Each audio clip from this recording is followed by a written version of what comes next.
এই অনুষ্ঠানটি শ্রোতাদের জীবন গল্প ভিত্তিক অনুষ্ঠান। এই অনুষ্ঠানে শ্রোতারা স্বেচ্ছায় নিজেদের জীবনের গল্প বলেন। শ্রোতারা যা এখানে বলেন তা সরেজমিনে ইনভেস্টিগেটেড নয়, সুতরাং সেদিক থেকে বিশ্বাস অবিশ্বাস একান্তই আপনার নিজের। সম্পূর্ণ বিনোদনমূলক এই অনুষ্ঠানটি আমাদের ব্যক্তিজীবনে কখনো কখনো শিক্ষণীয় ভূমিকা রাখে। এই অনুষ্ঠানে যারা আসেন স্বেচ্ছায় অংশগ্রহণ করেন। এই অনুষ্ঠানে কনফেস করবার পরে কিংবা জীবন গল্প বলবার পরে তার ব্যক্তি ও সামাজিক জীবনে কোনো বিরূপ প্রভাব পড়লে সেটার জন্য রেডিও কর্তৃপক্ষ দায়ী নয়। জীবন গল্প, জীবন গল্প, জীবন নাটকের চেয়েও নাটকীয়। প্রিয় দর্শক এবং শ্রোতা, সবাইকে আমন্ত্রণ জানাচ্ছি জীবন গল্পের আরও একটি নতুন গল্পে। আমি আর জে কিবরিয়া আপনার সঙ্গে রয়েছি, কথা বাড়াবো না, শুরুতেই কি রয়েছেন আমার সঙ্গে, চলুন পরিচয় করিয়ে দিই। নামটা বলেন ভাই প্রথমে আপনার। আমার নাম রুবেল শেখ। তো রুবেল শেখ, বয়স কত আপনার? আমার এখন 30 চলছে। 30 চলছে, জি। বলেন আপনার গল্প যেখান থেকে আমরা বলতে ইচ্ছে করে। তার আগে আপনি একটু বলেন আপনার জন্ম জেলা কোথায়? আমার জন্ম জেলা হচ্ছে গোপালগঞ্জ, টুঙ্গিপাড়াতে। আচ্ছা। আর ছোটোবেলা থেকে আসলে আমার খুব সুন্দর একটা পারিবারিক সম্পর্ক। আর বাবাও একা ছিল, দাদার ছেলে, আমিও আমার বাবার একা ছেলে ছিলাম। তো খুব সুন্দর যাচ্ছে। আপনার সকালবেলা ভোরবেলা উঠে স্কুলে যাচ্ছি বা মক্তবে যাচ্ছি। দাদা কি করতো, আপনার যে খেজুরের যে চাল দিয়ে গুড় দিয়ে একটা লাড়ু বানাইতো না, জি, পরে ওইটা আর কি আমি খাওয়াইতো বা দাদা কোলে করে নিয়ে বাজারে ঘুরতো।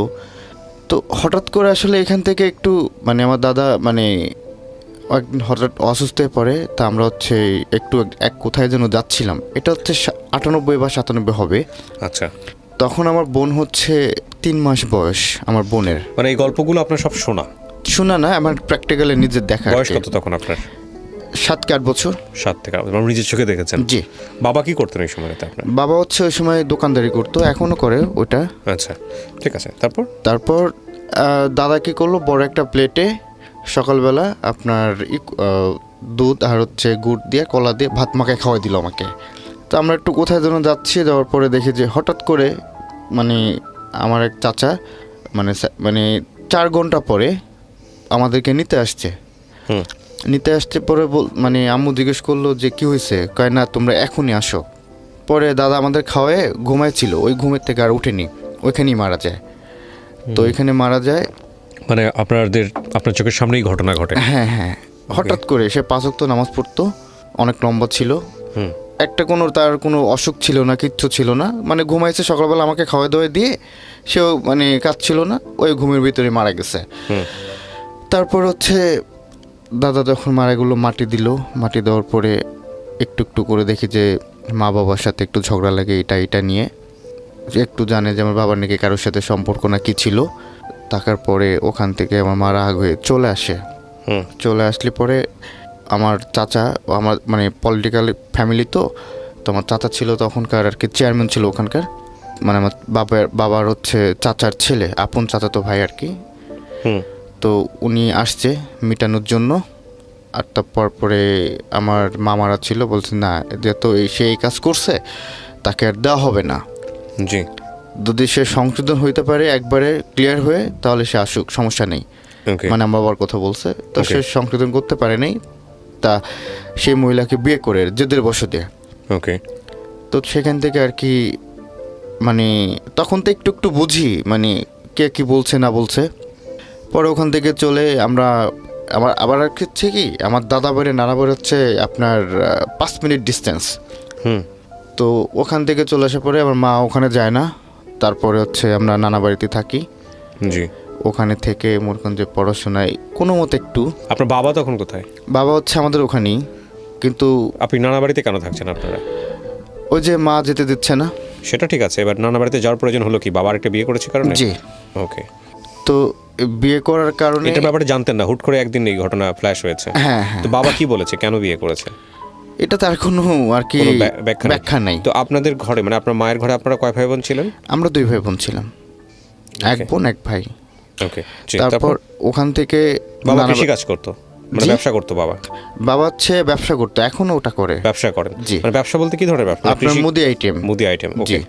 তো ওখান থেকে আসার পরে এই স্কুলে আসছি। তারপরে এর ভিতরে আবার একটা অ্যাক্সিডেন্ট হয়ে গেল। আমার তিন মামা তো, তিন মামার মধ্যে ছোটজন বিয়ে করেনি।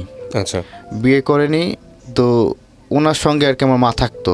আচ্ছা আমার মা, আমার নানু, তখন আমার নানা ছিল না আর কি, আমার নানা মারা গেছে। আচ্ছা তো ওনার সঙ্গে থাকতে এখন আমার মামা বিয়ে করবে, এখন মেয়ে দেখতেছে এখানে সেখানে। পরে আমার মা আর হচ্ছে আমার যে সবার বড় যে মামা, উনি গেছে দেখে টেকে পছন্দ করে নিয়ে আসছে আমাদের পাশেরই এলাকার একটা মেয়ে। পরে ওনাকে, এটা হচ্ছে 2005-এর ঘটনা। আচ্ছা তো ওনাকে যখন নিয়ে আসছে বিয়েটা করলো, এর ভিতরে আমার মার সঙ্গে আর মামার সঙ্গে লেগে গেল ঝগড়া টগড়া। মানে নানার বাড়িতে অবস্থা খারাপ? হ্যাঁ, এখানে অবস্থা খারাপ। পরে ওখান থেকে একটু এমন অবস্থা হয়েছে যে মামা আমাদেরকে থাকতে দিবে না, এই অবস্থা। ওকে। পরে ওখানে সবাই ছিল, আমাদের মানে দাদারও মানে চাচারা ছিল, মামারা ছিল, আরও যারা আছে মায়ের চাচাতো ভাই যারা আছে, তারা বলে যে সে তো এই বাড়িরই মেয়ে আর তো সেই জায়গারই বউ, তো তাকে তো এখান থেকে খেদানোর কোনো প্রশ্ন ওঠে না। তোমাকে সে কোলে পিঠে করে মানুষ করছে। আর মামাকে ছোটকে বলতেছে। আচ্ছা। পরে উনি কান্নাকাটি করলো, মা যেহেতু বের হয়ে গেছে। পরে আমার বড় মামার ঘরে আমরা কয়েকজন থাকলাম প্রায় 3 মাসের মতো। তারপর হচ্ছে উনি কী করলো, ওই কিছু টাকা পয়সা দিল, দেওয়ার পরে ঘরটা তোলার পরে গার্মেন্টসের যে মেশিন, তারপর হচ্ছে মুরগি, এগুলো কিনে টিনে দিল। দেওয়ার পরে আপনার মা একটু স্বাভাবিক হয়, তো এগুলো দিয়ে আমাদেরকে চালাইতো। পরে আমার খালাকে বললো যে আমি পারতেছি না, তাহলে তুমি রুবেলকে নিয়ে যাও। পরে আমার খালা কি বললো যে, হ্যাঁ, খালা বললো যে ও তো ছোট মানুষ, কিভাবে থাকবে ঢাকায়। হ্যাঁ, এটা তারপর চলে আসলাম। চলে আসার পরে ভাল লাগতো না, খারাপ লাগতো এটা সেটা। পরে খালা কি করতো, নিজে ভাত খাওয়াই দিত হাতে মাখায়। পরে মা তখন কোথায়? মা তখন টুঙ্গিপাড়ায়। টুঙ্গিপাড়াতে? আপনি খালার বাসা তখন কোথায়? ধানমন্ডিতে, এখনো ওখানে। মানে আপনি তখন ঢাকাতে চলে আসছেন? জি। আচ্ছা, তারপর? তো আসার পরে খালা বই নিয়ে পড়াইতো, এটা সেটা করতো। তারপরে ওখান থেকে একটু মানে যখন বোঝা শুরু করলাম, বিভিন্ন জায়গায় খালা পাঠাইতো, পরিচিত করতো, সবাইকে বলতো যে এটা আমার ছেলে, যে এ আমার পালক ছেলে, সবাইকে বলতো। তার পরিচিত পলিটিক্যাল যারা ছিল সবাই চিনতো আর কি, এক নামে সবাই আমাকে। আচ্ছা। তো ওই পরিস্থিতিতে আসলে একটা পর্যায়ে আমি নিজের মানে মানুষ দেখে আমাকে শুধু দেখলে সালাম দেয়, হ্যাঁ, ওই এলাকায়। পরে সৎভাবে আমার খালা বললো যে তাহলে এক কাজ কর, দেখ কিছু তোর তো এখন মানুষজন পরিচিত হয়েছে, এলাকায় চিনে, এত বছরের এলাকায়। ফার্স্ট টাইমে হচ্ছে আমার খালা একটা গাড়ি কিনে, তো ওই গাড়িটা আমি মেনটেন্যান্স করতাম আমি একদম ফার্স্টে। এটা হচ্ছে 11তে। তখন আপনি কিসে পড়তেন, কোন ক্লাসে পড়তেন? তখন আমি পড়াশোনা করি না। ছেড়ে দিয়েছেন? জি। কোন ক্লাস পর্যন্ত পড়েছেন? আমি 8 পর্যন্ত। ওকে, তারপর আমি খালা যখন মেনটেন্যান্স করতে দিল, দেওয়ার পরে আস্তে আস্তে করে একটু একটু করে সবার সঙ্গে পরিচিত হলো। এর ভিতরে একটা লোকের মাধ্যমে মিডিয়াতে পরিচিত হলো। তো এফডিসিতে ওখানে আস্তে আস্তে করে একটা আমার ড্রাইভারের মাধ্যমে ড্রাইভারকে বলতাম যে তুমি যেখানে যাবা ডিউটিতে, ওইখানে আর যে গাড়িগুলো থাকবে ওই গাড়িগুলোর ড্রাইভারের নাম্বারগুলো তুমি সংগ্রহ করবা। মানে কারণটা কি? কারণটা হচ্ছে ওই গাড়িগুলো আমি এনে যাতে ভাড়া দিতে পারি ডাইরেক্টলি আর কি, একটা কোম্পানি খুলতে পারি, রেন্টেকার। মানে রেন্টেকারের বিজনেস করবেন, এই প্ল্যানটা মাথায় ছিল? আচ্ছা। তো আস্তে আস্তে করে একটু একটু করে গোছাচ্ছিলাম। তো গোছাতে এর ভিতরে একটা আমি 11 শেষের দিকে হঠাৎ একটা কাজ হয়। কাজটা হচ্ছে আমাদের পলিটিক্যাল কাজ আর কি। পরে ওই কাজটা হওয়ার পরে বিগ একটা অ্যামাউন্ট পাই। আমার খালা তো খুশি, যাক আমার জীবনের প্রথম একটা তাও টাকা পাইলো, অনেক বড় একটা টাকা। কত টাকা আনুমানিক? এটা হচ্ছে 11 লাখ টাকা। আচ্ছা। তারপর আমি কি করলাম খুশিতে। এই টাকাটা কিসের ছিল? রেন্টেকারের বিজনেস করেছিল নাকি কোনো পলিটিক্যালি ব্যাপার? পলিটিক্যাল ব্যাপার ছিল। ওকে, জি। পরে আমার খালা তার জন্য কি করলাম, আমি যে গাউসিয়ার থেকে একটা শাড়ি কিনে দিলাম। সে তো পুরো কান্না করে দিছে আমার খালা শাড়ি দেখে। কান্না করে দেওয়ার পর যাই হোক তাকে সালাম করলাম। পরে বললো যে এখন ব্যবসা শিখছো, বুঝো, জানো, তাহলে তুমি এবার একটা গাড়ি কিনে দাও, মানে গাড়ি কিনে দিই, সেটা নিয়ে তুমি ব্যবসা করো নিজের মতো। কেমনি কি করবা না করবা এখন তোমার পথ তুমি দেখবা, আমার যতটুকু করা আমি তোমাকে করে দিলাম। ওকে। তো যাই হোক খালা একটা গাড়ি কিনে দিল। প্রথমে হচ্ছে নামানা শেবের একটা গাড়ি। ততদিনে আপনার মার কি অবস্থা? আপনার মা, আপনার ছোট বোন, আপনার এক ভাই এক বোন? জি। আপনার ছোট বোনকে নিয়ে আছে ওখানে নানার বাড়িতেই? জি। তো আমার সাথে যোগাযোগ নাই? না, আমার সঙ্গে নাই, আমার মার সঙ্গেও নাই, কিন্তু তার সঙ্গে দেখা হইলে আমি কথা বলি না। আচ্ছা। বাবা ওই ছোট ওয়াইফকে নিয়ে সংসার করতেছে? জি। আপনার কোনো খরচ খবরের যোগাযোগ রাখেন না? না, কখনই না। ওকে, তারপর? পরে আপনার গাড়ি কিনলাম, তাও হচ্ছে আমার মার নামে। হ্যাঁ, আমার তখন তো এনএডি কার্ড নেই, এখনও নেই। আমি এনএডি কার্ড রিসেন্টলি করতে দিছি। পরে মাকে এনে গাড়ি টাড়ি কিনলাম। কেনার পরে মা বাড়িতে গেল, যাওয়ার পরে আস্তে আস্তে করে একটু একটু করে শুরু করলাম। প্রায় 7-8 মাস পরে গাড়িটা বিক্রি করে নতুন আরেকটা নিলাম, নিউ শেভার আর কি। ওটা হোল মডেল ছিল। পরে নিউ শেভার একটা গাড়ি নিই। তো ওখান থেকে আসলে এমন একটা পর্যায়ে হয়ে গেছিলো যে আমি প্রতিদিনই মানে শুটিং থেকে, হ্যাঁ, ওদের শুক্রবার বা শনিবার আর নর্মাল ডেতে প্রায় 30 থেকে 35 টাকাই লাগতো এক একটা ইউনিটের। 4টা 5টা এরকম, হ্যাঁ, এরকম 5-6টা ইউনিট আমি গাড়ি দিতাম। শুটিং ইউনিটে দিতেন? জি, এফডিসিতে। জি, এটা হচ্ছে বিভিন্ন, তার ভিতরে এশিয়ান ছিল, এশিয়ান টিভি। ওদের একটা নাটক চলতেছিল আপনার টিয়া ময়না, ওই নাটকের সঙ্গে আমিও অ্যাড আছি। পরে যাই হোক, ওখান থেকে শুরু করলাম। ভাই এমন একটা পর্যায়ে চলে আসছে যে প্রতিদিন আমি অন্য গাড়িগুলোকে দিয়ে যে আপনার 20,000-30,000 টাকা সর্বোচ্চ আমি মানে কমিশন শুধু ইনকাম করছি। মানে যেসব গাড়িকে আপনি ভাড়া দিতেন সেই সব গাড়ির কাছ থেকে কমিশন পাইতেন? হ্যাঁ, 10%। আচ্ছা, নিজেরটা তো বাদই। পরে দেখি যে ব্যাপক টাকা, আর এখানে ঘুম হইতো না, সারা রাত সারা দিন আপনার শুধু ফোনের উপর কথা বলতে হতো। আচ্ছা, গাড়ি কখন গেছে কিনা আপনার ক্লায়েন্টে কমপ্লেন করতো, ড্রাইভারে কমপ্লেন করতো, এত দূর কেন গেছে, এত দূর কেন আসছে, ভাড়া দিতে হবে। এটা নিয়ে সারাদিন আর কি, সারা রাত যাইতো এভাবে। ঘুমাইতে 5টা-6টা, আবার 12টার পর থেকে কল শুরু হইতো, আর সে রাত্রে 2টা-2:30 পর্যন্ত এরকম হইতো, কল চলতে থাকতো। জি, যাই হোক, ওখান থেকে খুব সুন্দরভাবে চলছে। তার আগে আমি যেটা নিয়ে আমার গল্প, 2007-এর দিকে, জি, তখন আমার খালার বাসায় আমি আপনার বিজনেস শুরু কত সালে? বিজনেস 11-তে। আচ্ছা, আপনি একটু পিছনে ফিরে যাচ্ছেন তাহলে। জি, 2007-এ। হ্যাঁ, তারপর হচ্ছে একটা মেয়ের সঙ্গে, মানে আমার খালার বাসার ঠিক উল্টা সাইডে, আমার খালাদের সাথে সম্পর্ক খুব ভালো। তো ওখানে আমিও যাই, আমার খালার ছেলে রিশাদ ও যায়। পরে একসাথে দুজনে খেলাধুলা করি বা গেম খেলি বা লুডো এই ইত্যাদি খেলা হইতো। তো ওই মেয়েটা আসতো, ওদের আত্মীয় ছিল। তো আসার পরে ওখান থেকে ওর সঙ্গে খুব ভালো একটা সম্পর্ক হয়, ফ্রেন্ডলি। তো এরকম দেখা সাক্ষাৎ, ও দেখি আসতো শুধুমাত্র আপনার শুক্রবারে আসতো। ও পড়াশোনা করতো স্কলাস্টিকায়। তো শুক্রবার আসতো। ওখান থেকে আসার পরে এখন আমাদের যখন একটু ক্লোজ হয়ে গেছে আমরা, তখন ও ক্লাস শেষ করে কী করতো, সরাসরি বাসায় না যে ওইখানে চলে আসতো।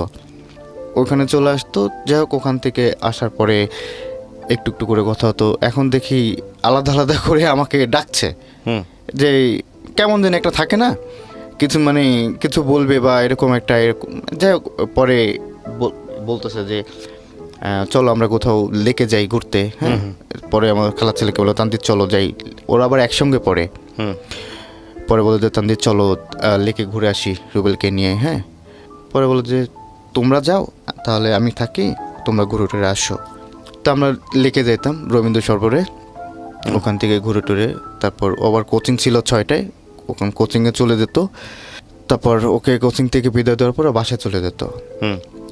তারপর লাস্টের দিকে আপনার একটা কী করলো, একদিন হঠাৎ করে, আমি সংকেত দিয়ে বলছি, পরে আমাকে ডাক দিল সন্ধ্যা 7টার দিকে, কোচিং শেষ করে এসে 7টার দিকে। আমি তখন হচ্ছে ইবনে সিনার ওখানে দাঁড়ানো। পরে আমাকে ফোন দিল যে তুমি একটু এদিকে আসো। তো গেলাম, বলছে তোমার সঙ্গে আমার ইমার্জেন্সি কথা। কী কথা, এমন কী কথা? পরে বললো যে আচ্ছা তোমাকে মানে আমাকে তোমার কেমন লাগে? আমি হাসা দিলাম যে এটা কেমন, তুমি ফ্রেন্ড, স্বাভাবিক, মানে ভালো লাগতেই পারে। আর ভালো লাগা খারাপ লাগা কয় না, এ ভালো লাগে ওই ভালো লাগে না, তোমার কাছে কেমন লাগে সেটা বলো। আমি যে ভালো। যা এটা শুনে চলে গেল। ওর ড্রাইভার আবার এই জিনিসটা দেখছে, দেখার পরে যা ওর মাকে বলছে কিনা জানি না। পরে বলতেছে 3-4 দিন আসা অফ ছিল। আসা অফ থাকার পরে হঠাৎ করে দেখলাম কী হয়েছে, কী সমস্যা? কয় না ড্রাইভার মানে আম্মুকে কি বলছে। পরে আম্মুকে বলছে আমাকে, মানে ওরা হচ্ছে আমাদের স্কুলের ফ্রেন্ড। যা কখন থেকে কেটে কুটে গেল। এরপরে কেউ কিছু জানে না। তো দুজনের একটা সম্পর্ক হওয়ার পরে এখন আর ওই বাসায় আসে না, এখন জাস্ট ফোন দিবে। দেওয়ার পরে ওর সঙ্গে দেখা করতাম। বা ব্রকুলিতে এমন একটা পরিচিত হয়ে গেছিলো ওই রেস্টুরেন্টে, যে আমরা গেলে আমাদের আলাদা একটা জায়গা সেভ করে দিত, আর ওইখানে আপনার 35% আমাদের ডিসকাউন্ট ছিল। ওকে, একটা কার্ডই করে দিছে আলাদা।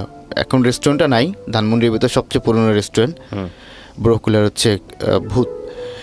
তো যাই হোক, ওখানে প্রায় আসলে ওখানে কথাবার্তা হতো। আমি আবার কি করতাম, লজ্জায়, এলাকা সবাই চিনে, তো ওকে নিয়ে কোথাও কখন আমি মানে সঙ্গে করে হাঁটতাম না। তো ও আসতো ওখানে, ওখান থেকে দেখা করে চলে যেতাম। তারপর ওখান থেকে গেল, আস্তে আস্তে করে একটু একটু করে গভীর একটা সম্পর্ক হলো ওর সঙ্গে। তারপরেও আপনার এসএসসি দিল। এরপরে ওর মা তখন হচ্ছে এমপি, আচ্ছা, খুব পাওয়ারফুল এমপি। ওরা চলে গেল তখন হচ্ছে আপনার আপনার এমপি হোস্টেলে।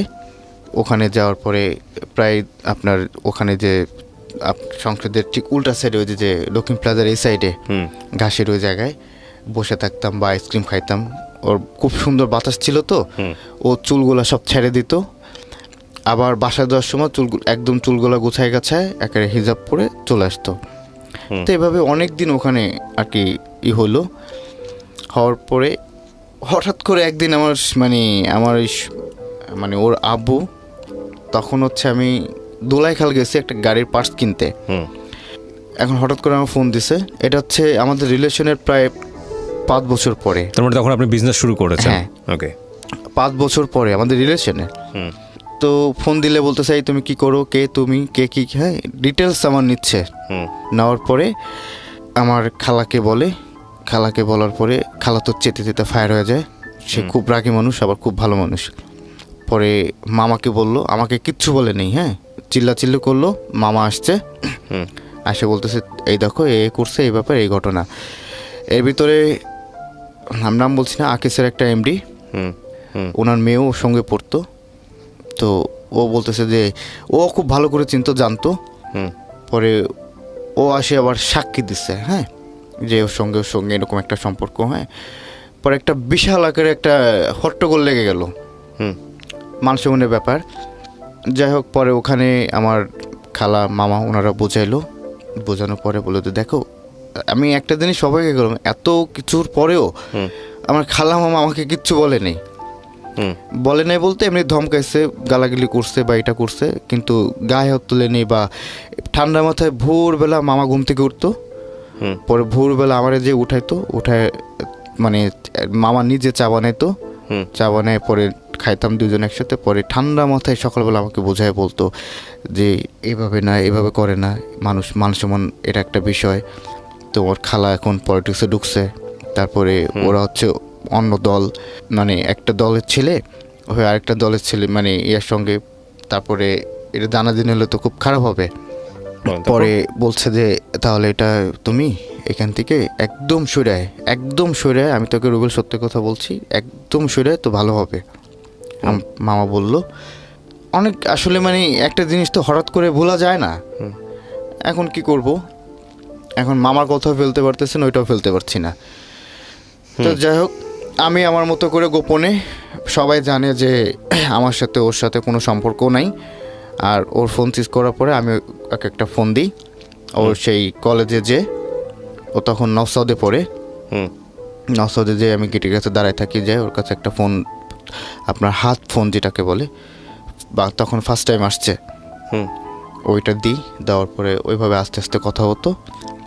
পরে আপনার লাস্টের দিকে আমার মামা ওনারা একদিন সকালবেলা ফোন দিচ্ছে, ভোরবেলা। ও পড়াশোনা কতদূর পর্যন্ত করেছিল?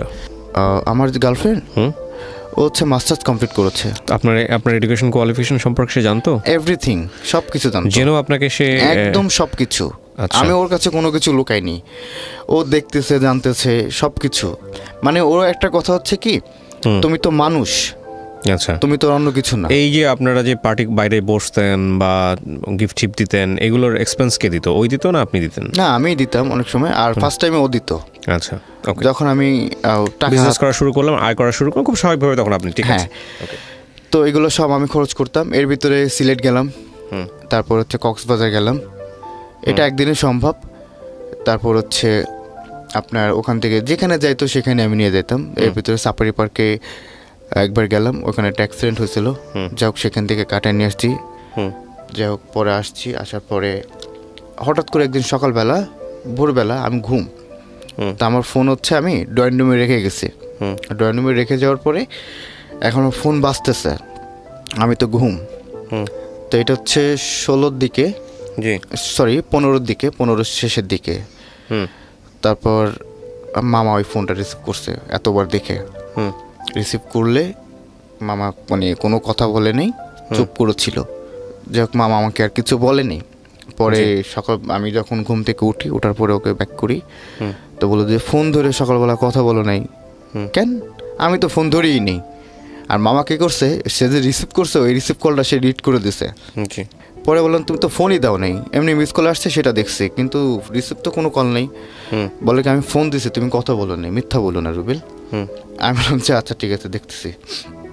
এরপরে আর কয়েকদিন এভাবে হচ্ছে, মামা কিছু বলে না। পরে সকালবেলা আরেকদিন উঠাইছে আমাকে, উঠায় বললো তুই এখনও নিষেধ মানে ওর সঙ্গে কথা বলিস? আমি তখন আর কিচ্ছু, তার কাছে তো মিথ্যা কথা বলতে পারি না। যাই হোক আমি চুপ করে রয়েছি। চুপ করে থাকার পরে বলতেছে তুই এখনও শুদ্ধা, আমাকে বলতেছে বারবার।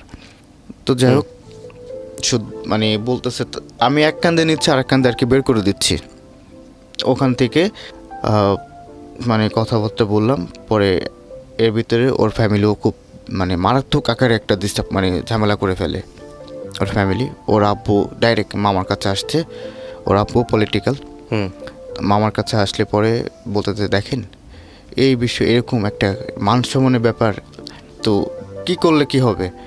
পরে বলছে দেখেন আপনার মেয়েকে আগে শুধরান, যদি সে ঠিক থাকে হ্যাঁ তাহলে আমাদের এখান থেকে ও যাবে না। আর ও ফোন দেয় না, আমি নিজে প্র্যাকটিক্যালি প্রমাণ। মানে আমার মামা ওই ঘটনাটা বলতেছে যে আপনার মেয়ে ভোরবেলা ফোন দেয়। যাই হোক ওইটা নিয়ে ওরা বকলো চকলো, ফোন টোন ভেঙে টেটে আস্তে আস্তে ফেলে দিল ওর ফোন, বাসায় নিয়ে সে অপমান হয়ে গেল। পরে ও কী করলো, মানে এখন তো দেখা করার কোনো স্কোপই নাই যে কীভাবে ওর সঙ্গে দেখা করবো। ওকে খুব মারধর করে ওই সময়, এত বড় মেয়ে। তারপরে বাবা কী করলো, ওকে বাইরে পাঠিয়ে দিবে, সব ব্যবস্থা করলো। করার পর এই জিনিসগুলো ও আবার জানতো না। পরে যাই হোক এখন তো দেখা করবে আমার সঙ্গে, কিভাবে দেখা করবে? পরে ওই একটা মেয়ের মাধ্যমে, তো যে আর কি বলছিল যে ও সাক্ষী দিয়েছিল, হ্যাঁ জি, উনি বলছে যে তাহলে ওর কথা বলে পরে দেখা করতে আসছে। ওর বাসা আবার ধানমন্ডি 11 নম্বর, হ্যাঁ তাকু মসজিদের ওখানে। পরে ওইখানে আসার পরে আমার খালা আবার এটা জানে, তো বলছে যে এটাই মনে হয় লাস্ট দেখা। পরে আমি কি করলাম, 32-এর যে গোল চক্করটা আছে না এক্সারসাইজের জায়গাটা, জি, ওখানে যে দাঁড়ালাম। বিশ্বাস করবেন না ভাইয়া, ওই তেঁতুল গাছের গোড়ায় আমি দাঁড়ানো, ও সবার সামনে এসে আমার পুরো জড়াই দিলে হাউ মাউ করে কান্না করে দিল। আমার খালা যায়, মানে আমার খালা যে আমার পিছনে আসছে এটা আমি আর দেখিনি। আমার খালা দিয়ে ওর একটা দিল চর। কেন আসছো? হ্যাঁ, তারপর আমারও চর দিল একটা। এই জীবনে প্রথম আর কি আমার খালা গায়ে হাত দেয়। তো যাই হোক আমার খালা কিচ্ছু বলে না। আমার খালা বলল বাসায়, ঠিক আস্তে করে চরটা দিয়ে তার মুখ পুরা কালো হয়ে গেছে। পরে মানে সে নিজেই অনুতপ্ত হয়ে গেছে যে কি মানে কি একটা ঘটনা, মানুষজন তাকাই রয়েছে, মানুষের মনে ব্যাপার। তাছাড়া হচ্ছে পাবলিক প্লেস এটা, হ্যাঁ রাইট।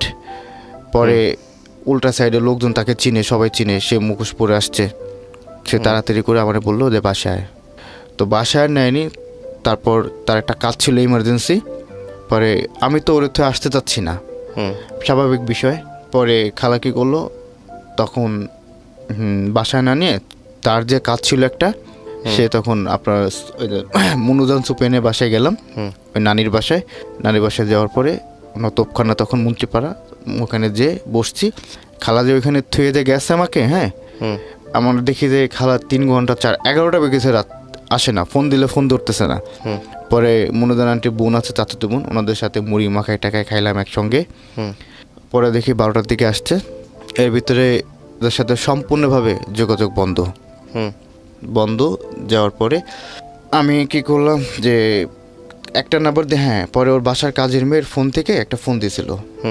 ফোন দেওয়ার পরে এটা এই ঘটনা এখন যেটা বললাম এটা হচ্ছে 16 সালের দিকে, একদম ফার্স্ট উইকে 16 সালের বা 2-3 মাস হবে এরকম। পরে আমি ফোন দিলাম, 3-4 মিনিট কথা হলো, কথা হওয়ার পরে বলতেছে যে আচ্ছা আমি তোমাকে একটু পরে ফোন দিচ্ছি। তা আমি ওই যে টাইমটা, হ্যাঁ ওই টাইমটা আমি পুরো নোট করে রাখছিলাম, আপনার 2016 আপনার 17 মার্চ আপনার 16 তারিখ সন্ধ্যা 7টা 20 মিনিট। তো এটা নোট করে রাখছি। তো এইটা প্রায় 5 বছর হয়ে গেল। ওই একটু পরে যে কথা বলছি, হঠাৎ করে ওর কোনো খবর নেই, কোথাও কোনো যোগাযোগ নেই। আমি তো পুরা মানে নিজে কি করব না করব কিছু টের পাচ্ছি না। পরে রাগ হয়ে আমি খালার বাসার থেকে বের হয়ে গেলাম। বের হয়ে যাওয়ার পরে আমার খালা বিভিন্ন লোকের মাধ্যমে খোঁজ নিয়েছে কোথায় কি করতেছে না করতেছে, গাড়ি কোথায়, ড্রাইভাররা বলতেছে ম্যাডাম জানি না কোথায় আছে না আছে। আমার প্রত্যেকটা গাড়ির ড্রাইভারের কাছে ওনার নাম্বার ছিল। তো বলতেছে ও কোথায় গেছে না গেছে। পরে যাই হোক আমি কী করলাম, পাশে একটা বাসা ভাড়া নিলাম শঙ্কর পশ্চিম মধুর ওইখানে। পরে ওখানে থাকতাম একটানা 6 মাস। পরে ঘরের ভিতর থাকতাম, ঘরের থেকে বেরোতাম না, শুধু গাড়ির কথাটুকু বলে। তো এর ভিতরে আমার একটা ছোটো ভাই এলাকার, ওরা দায়িত্ব দিলাম যে মেনটেন্স করার। আমি পুরো এক ঘরে হয়ে গেলাম, মানে আমার জন্য পৃথিবীতে কিছু নাই এরকম একটা হয়ে গেল। ওকে। তো হঠাৎ করে আমি সিগারেটের দোকানে গেলাম, যেখান থেকে কোল্ড ড্রিঙ্কস খাইতাম প্রতিদিন। তো সবুজ ভাই বললাম, সবুজ ভাই আমার একটা সিগারেট দেন। কি সিগারেট? এখন সে আমার মুখের দিকে তাকায় আছে যে হঠাৎ তুমি সিগারেট আমার সাথে এগ্রি করতেছো? আমি না ভাই সিরিয়াস, আপনি দেন আমাকে। বলছেন না সিগারেট দেওয়া না, দেন তো। পরে ওনাকে ঝাড়ি দিলাম, ঝাড়ি দেওয়ার পরে উনি দেহ একটা সিগারেট দিল। খাইতে কাজ দিতে পুরো নিঃশ্বাস বন্ধ হয়ে গেছে। কখনো তো সিগারেট খাইনি। ওকে বিয়ে হয়েছে ততদিন নাকি বিয়ে ঠিক হয়েছে? না না বিয়ে হয়নি, ওকে বাইরে চলে, আমি পরে জানছি তো বাইরে চলে গেছে। মানে হঠাৎ করে কাউকে বলার কোনো সুযোগ দেয়নি ওকে, ওর বাবাও সাথে গেছিলো। পরে যাই হোক সিগারেট মানে ওই যে শুরু করলাম ওই ঘরের ভিতর বসে, মানে সপ্তাহে মনে হয় ভাই আপনার পুরো একটা ঝুড়ি ফেলাইতে হইতো, এত খাইতেন। হ্যাঁ, তারপরে ঘুম হতো না, মাথা গরম হয়ে যেত, অনেক গরম হয়ে যেত, মনে যে মাথায় পানি ঠেলে বসে থাকি কেমন যেন। এর ভিতরে মাঝে সাথে খালাদের সাথে কথা কান্নাকাটি করতো। যাই হোক একদিন হঠাৎ মামা আসলো, কোত্থেকে বাসার খবর নিচ্ছে তা আল্লাহ জানে। এসে বলতেছে আমার তো পুরো দাড়ি চুল পুরো পাগলের মতো হয়ে গেছে, আমি বাসার থেকে বের হই না, দুনিয়ার কখন রাত কখন দিন আমার তখন আর কি মানে তো ঠিক ছিল না, তখন ঘুম হতো না। পরে আপনার সামান্য পাওয়ারের একটা ওষুধ ছিল, ওই ঘুমের ওষুধটা খাইতাম 2টা করে প্রতিদিন, ভোর 4টার দিকে, তারপরে একটু ঘুমাইতো।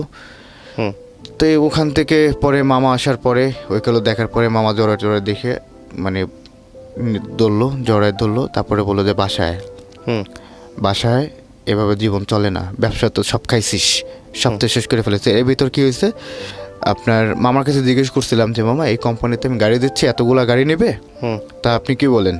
তা বলতেছে ওদের সাথে পারবি না, ওদের সাথে তুই যদি কোনো কিছু হয়, কারণ না পড়বো আমরা, না পড়বো তুই, মানুষেও না ব্যাপার, তো এখানে গাড়ি দিস না। তা আমার হচ্ছে কি এত টাকা, আপনার প্রত্যেকটা গাড়িতে হচ্ছে আপনার 72,000 টাকা করে, 6,000 টাকা কমিশন পার গাড়ির থেকে, 11টা গাড়ি যাবে। তো আরও কয়েকটা কোম্পানি ছিল, তখন আমার নিজস্ব কোম্পানি হয়ে গেছে। তো যাওয়ার পরে 3টা কোম্পানি ছিল, 3টা কোম্পানি আমারটা নিয়ে, একটা চলতো টঙ্গীতে আর একটা ধানমুড়িতে, আমি ছিলাম ধানমুড়িতে, গাড়িগুলো চলতো। তো হঠাৎ ওই কোম্পানির বিলগুলো 22 তারিখে জমা দিতে হতো, 30 তারিখের মধ্যে বিল ক্লিয়ার হয়ে যেত। হয়ে যাওয়ার পরে আস্তে আস্তে করে প্রায় মাস 6 যাওয়ার পরে আমাদের 3 বছরের চুক্তি থাকে, 72,000 টাকা পার গাড়ি। তো শুক্র শনি বন্ধ, আর 5টা পরে গাড়ি ফ্রি থাকে, সকাল 8টা থেকে 5টা পর্যন্ত।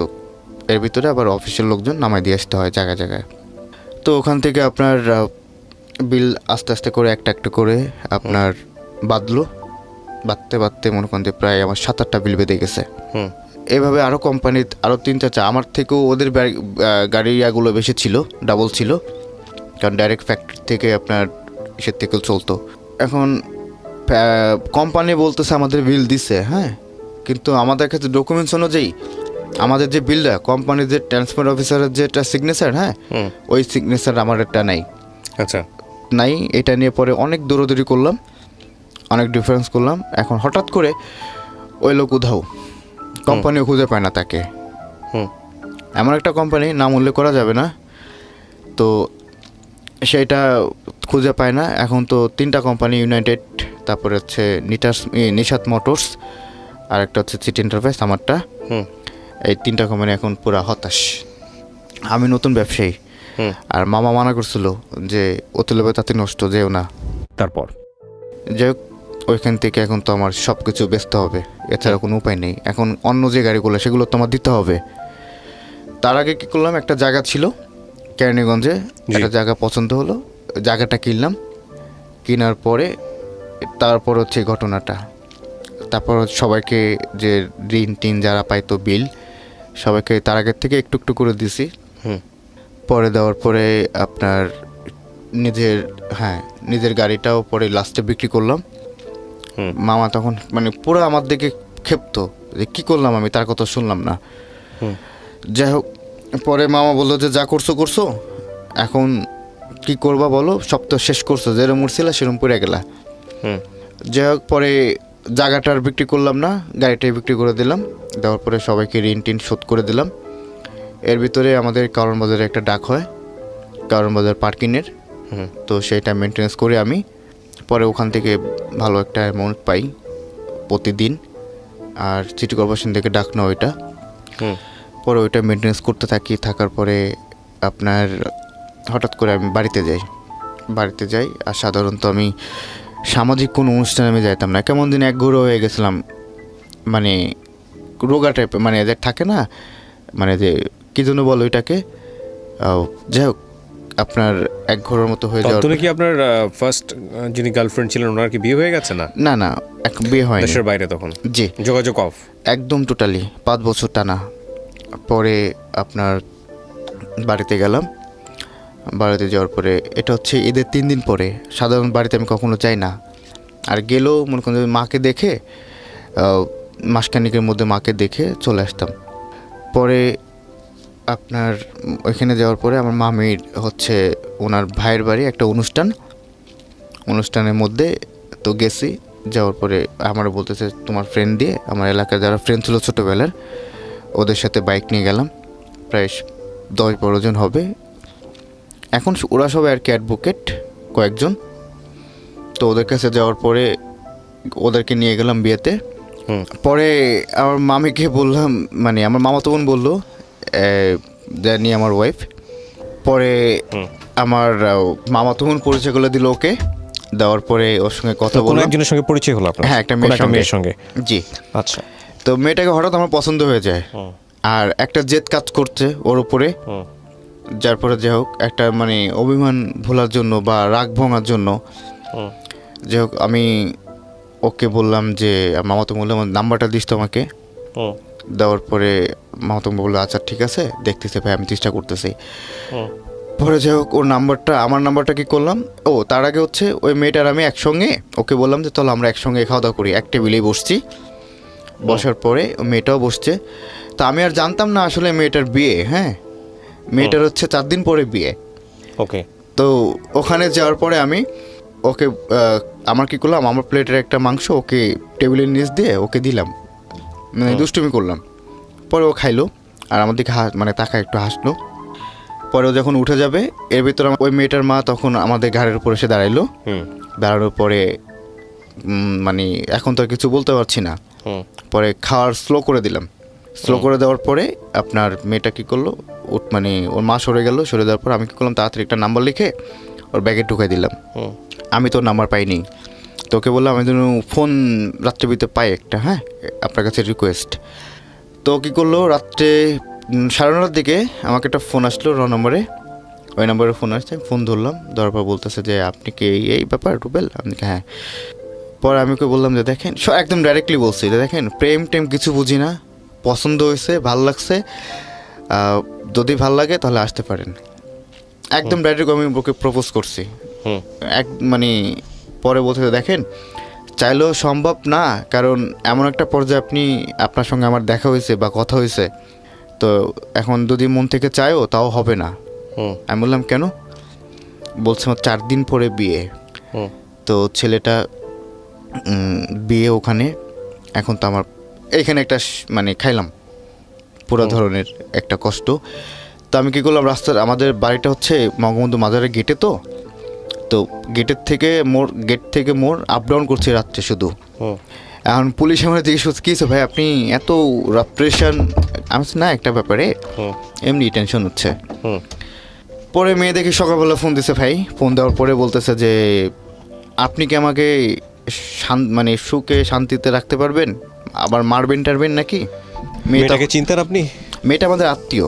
এটা কি আপনি চিনে আপনি এই কাজটা করছেন নাকি না চিনেই আপনি? না চিনে দিয়েছেন। জি। তারপর পরে বলতেছে যে আপনি তো মানে ব্যবসা করেন, এইটা করেন। হ্যাঁ করি, বাট এখন নাই কিছু।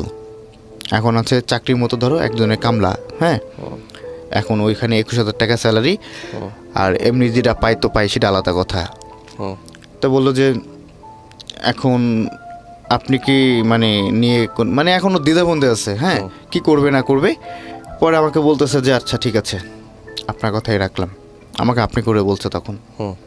পরে ওকে রাত্রেবেলা আনার কথা, এখন তো পসিবলই না কোনো অবস্থায়, একটা মেয়ের বিয়ে ঠিক তাই না, সেখানে তো প্রস্তাবও দেওয়া যাবে না, কারণ তাদের আয়োজন চলছে।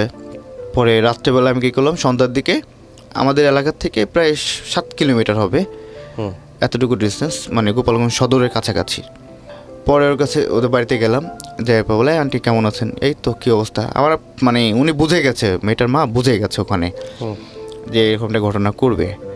তো বলতেছে যে এই তোমরা বসো, মিষ্টি দিল, পিঠা এটা খেতে দিল। রাত্রে তখন 9টা বাজে। তো এর ভিতরে ওই মেয়েটা এসে বলছে এই ভাই আপনি কেমন আছেন। ওর মা তো চোখ গরম হয়ে গেছে, কেন আসছে। পরে ওই রাতে আর হয়নি, পরে সারা রাত ওকে পাহারা দিল। পাহারা দেওয়ার পরে সকালবেলা ফোন দিছে ওর চাচাতো বোন যে ভাইয়া আপনি আসেন, লিমার তো বিয়ে হয়ে যাচ্ছে, আপনি আসেন। আচ্ছা ঠিক আছে ওকে। সকালবেলা আমি ঘুম থেকে উঠে আমি ফ্রেন্ডে ফোন দিলাম, এই বাইজিৎ এখনই যাইতে হবে। কোথায়? যে ওখানে যাইতে হবে। পরে ওখানে যেয়ে আপনার বাইক নিয়ে যে সরাসরি ওদের বাড়ির সামনে থেকে আমি বললাম পিছনে থেকো, মানে একটা আপনার আছে লেক আছে আমাদের, লেকের ওই মানে ব্রিজটা পার হয়ে লঞ্চঘাটের ব্রিজটা পার হয়ে ওইখানে দাঁড়াও, শহরের সাইডে তো কী করলো, দাঁড়াইলো। আর ওদিকে তো ছোটো ভাই পেছনে দেখা ও কী করছে, এটা দৌড় দিছে। যাই হোক ওকে নিয়ে চলে আসলাম। এর ভিতরে আপনার আমাদের বাড়িতে খবর নিয়েছে যে আমি ছাড়া কেউ না। যাই হোক আমার মার কাছে গেছে, চাচার কাছে গেছে, ফার্স্ট টাইম এখানে সেই আমার বাবার কাছে গেছে। আমার বাবা তো কিচ্ছু জানে না, বোঝে না। এর ভিতরে আমার বাবা অনেক যোগাযোগ করার চাইছে আমার কাছে, তা আমি কোনো পাত্তা দিইনি। যাই হোক পরে নিয়ে আসলাম ডাইরেক্ট ঢাকায় এনে ওকে বিয়ে করলাম। বিয়ে করার পরে একসাথে সংসার চলছে। পরিচয়ের কতদিন পরে বিয়ে করলেন? 4 দিন। মাত্র 4 দিন? জি। একটা ইমেজিং একটা ঘটনা, বাংলা সিনেমা এটা হার মানাবে যে গল্পটা। তো ওকে বিয়ে করলাম, বিয়ে করার পরে সুন্দর মতো চলার পরে ওখানে 2 বছর 2 হলো। তো আমাদের এর ভিতরে বাচ্চা নেওয়ার অনেক চেষ্টা করলাম, তো কোনো সমস্যা মানে কারোর কোনো সমস্যা নেই। তো এর খুব প্রবলেম হচ্ছে। তো ওর আবার জিনের প্রবলেম ছিল, যাই হোক ফুজুর টুজুর দেখাইলো, ওটা ছাড়াইলো। তারপর তোর মাদের সাথে দেখি যে একটু ওরা ধমক দিলে ও পুরো ক্ষিপ্ত হয়ে যেত। পরে ওখানে যাওয়ার পরে এর ভিতরে আসলো লকডাউনে এমন একটা অবস্থা হলো। তো প্রথম লকডাউনটা খুব সুন্দর, ব্যবসা বাণিজ্য বা যাই ছিল টুকটাক মতো চলছে আছি। এর ভিতরে মনে করেন আমার মামা সাইদ মামা, তারপর হচ্ছে ওনারা কী করলো, উনি মানে পলিটিক্যাল যে প্রাণগুলো ছিল ওইগুলো আমি নিজে রিলিভ করলাম সবাইকে, বাসায় ফ্ল্যাটে। কেউ কিন্তু ভাই একটা জিনিস, এই যে লকডাউনে মধ্য শ্রেণীর লোক যারা, হ্যাঁ এরা বলে না যে আমার লাগবে না। যাই হোক পরে আমরা দিলাম ওইগুলা, দেওয়ার পরে আমি আবার ওখান থেকে নিয়ে যেতাম। নিয়ে যাওয়ার পরে সুন্দর মতো যাচ্ছে আসছে। মামা বলছে কখন কিছু লাগলে তো আমাকে ফোন দিস। দেওয়ার পরে ওখানে সেকেন্ড টাইম ওখান থেকে উঠে কাটানোর পরে লাস্ট টাইম যে একটা লকডাউন পড়লো না, এই লকডাউনের আগেরটা, জি। তো তার ভিতরে আমাদের কারমাজারের টেন্ডারটা শেষ। তো আমি চেষ্টা করছি গাড়ি কেনার জন্য টাকা গোছায়। তো যাই হোক ওই টাকাগুলো শুধু খাইছে আর উড়াইছি। মানে আমি একটু মানে কী বলবো শৌখিন টাইপের, ঘুরতে খুব পছন্দ করি বিভিন্ন জায়গায়। তো তারপরে ওখানে যাওয়ার পরে একটা অবস্থা, এমন অবস্থা পজিশন দাঁড়ায় যে আমাদের এখন না আছে চাল না আছে চুলা। তা প্রিপারেশন নিলাম জায়গা বিক্রি করে দিব। কেন তখন আপনার বিজনেসের কি অবস্থা? তখন তো আমার কিছুই নেই, ওই যে বললাম বিজনেসে সব বিক্রি করে শেষ করে ফেলছি। তার ভিতরে 6 মাসে আপনার প্রায় ঘরবন্দি দিয়েছিলাম। আচ্ছা, তো বললাম যে গাড়ি বিক্রি করে দিলাম। তারপরে কারণ বাজারের দায়িত্বে। আপনার ওয়াইফ তখন কি করতেছে? ও বাসায় শুধু আপনার সমস্ত কিছু জেনে শুনে আপনাকে বিয়ে করেছে? হ্যাঁ, আপনার আগে সম্পর্কটা জানতো? ওকে আমি পরে বলছি, বিয়ের আগে বলেন নাই? না পরে বলছে যে যাক। আপনি যখন ওকে বিয়ে করছেন তখন কি আপনি আগের মেয়েটাকে ভুলে গেছেন নাকি তখনও মনের মধ্যে সে আছে? না, এটা তো আমি ওকে বলতে পারিনি। বলতে পারেন নাই? না। তারপর তার ভিতরে ওকে ফোন দিতাম, দেখে নাম্বার বন্ধ থাকতো। যাক, ওর সঙ্গে খুব ভালো। তো ওর ভিতরে আমার প্রচণ্ড একটা মায়া হয়ে যায় ওই মেয়েটার উপরে, আমার ওয়াইফের উপর। পরে আমার শাশুড়ি আপনার দেখি যে ছেলেরে দিয়ে পাখির মাংস, হাঁসের মাংস, দেশি মোরগ এগুলো পাঠাইতো। তা আমি এবার আমার প্রিয় মানুষ যারা ছিল তাদেরকেও দিতাম, নিজেও খেতাম। দেওয়ার পরে তা আমি এবার এলাকার থেকে কিছু আনলে আমার ঘনিষ্ঠ যারা তাদেরকে আমি পাঠাই দিই। লাস্ট লকডাউনে এমন একটা পজিশন দাঁড়ায় যে ভাই এমন জায়গা তৈরি হয়েছে আমার যে মানুষের কোথাও আর মানে এমন একটা চাওয়ার মতো মুখ আমার নাই। আর আপনি বড় ব্যবসার থেকে যদি কারোর কাছে মাথা নিচু করে আপনি পারবেন না কিন্তু লজ্জায়। তো ওই পজিশনটা আমার হয়ে গেছিলো, না পারতেছে কাউরে বলতে, না পারতেছে করে মানে বাসা বড় বেঁধে গেছে। পরে আমার ওয়াইফ প্রায় মামা বলল যে এর আগে তো লকডাউনে দেখছে সে, এখন তো তাকে বলতে পারছি না। পরে কি করলাম, আমার ওয়াইফ বললো যে তাহলে আমি বাড়িতে চলে যাই। আমার শাশুড়ি তো প্রথম থেকেই রাগ, একদম আমাদের বিয়ের প্রথম থেকেই। তারপরেও মনে করেন যে একটু ওই টাকা টোকা দিতাম। পরে আমার ওয়াইফ বাড়িতে গেল লকডাউন খোলার আগে, কোনো অবস্থায় পাঠাইলাম। পাঠানোর পর আমিও গেলাম। যাওয়ার পরে আমি ঢাকায় চলে আসলাম, দেখি কি করা যায়। এখন বাসাও ভাড়া না দিয়ে বাসাতে চলে গেছি, এরকম অবস্থা হয়ে গেছিলো আমার। পরে কি করব, এখন না পারতেছে মামার কাছে বলতে, না পারতেছে সইতে, কি করা যাবে এখন। পরে মামা ফোন দিলে বলতাম যে হ্যাঁ ভালো আছি এইটাই।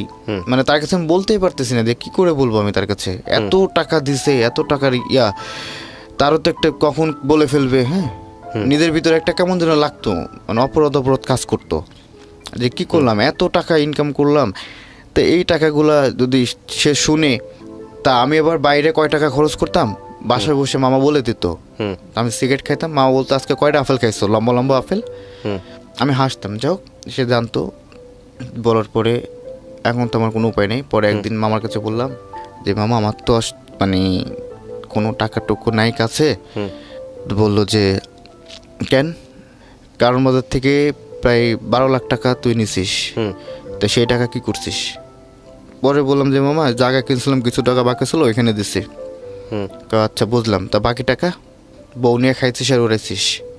যাই হোক, গেল, ফোনটা কেটে দিল ধমক দিয়ে। মানে তখন আসলে আলটিমেটলি হেল্প করার মতো কেউ আর আশেপাশে নাই না, ধীরে ধীরে আমার আস্তে মাও আস্তে আমাকে দিবে না, মার কাছে যাচ্ছে। হ্যাঁ, পরে মাও আমাকে দিবে না, কারণ মার সঙ্গে সারাক্ষণ যোগাযোগ হচ্ছে আমার খালার সঙ্গে। আমার খালার মা হচ্ছে বান্ধবী, একসাথে পড়াশোনা করতো। পরে মা বলতেছে দেওয়ার দরকার নাই, আমার বড় মামা বলতেছে ওরা কেউ টাকা দিবেন না। ওই যে একটা রাগ, আমি একা বিয়ে করছি, তার আগে একটা ঘটনা পুরো মান সম্মান সবার খাইছি। কিন্তু যখন বিয়ে করার কথা বলছে ভাই, যেদিন ওই যে বললাম না আমার খালা চট দিয়ে নিয়ে আসলো, দুজন একসঙ্গে মিট করলাম, জড়া ধরলো, ওই দিন আমাদের একটা প্রিপারেশন ছিল করার। তো খালা তো ওই দিন নিয়ে আসলো।